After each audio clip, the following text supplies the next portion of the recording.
Kita telah mengetahui bahawa nikmat yang paling besar ialah nikmat Allah Subhanahu Wa Taala, di mana kita taat kepadanya zahir dan batin dengan sebaik-baiknya, yakni dalam pandangan lahiriah, segala perintah Allah dan anjuran-anjurannya kita amalkan dan sekalian larangannya hingga kepada hal-hal yang kurang baik menurut agama kita tinggalkan.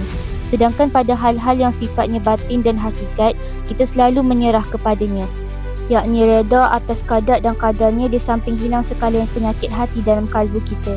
Timbul pertanyaan bagi kita, kenapakah yang demikian itu sebesar-besar nikmat?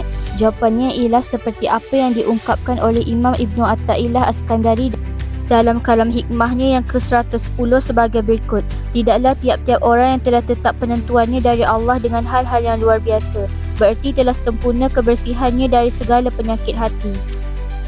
Kalam hikmah ini tafsirnya sebagai berikut. Yang dimaksud dengan takhsyish dalam kalam hikmah ini ialah kelebihan luar biasa yang dikurniakan Allah Subhanahu Wa Taala atas hamba-Nya disebabkan taatnya dan ibadatnya kepada Allah Subhanahu Wa Taala. Tegasnya dengan perkataan lain disebutkan dengan keramat atau karamah dalam bahasa Arab. Misalnya seperti berjalan di atas air, terbang di udara, terlipat bumi hingga ia dapat ke mana-mana setiap waktu dan masa dan sebagainya.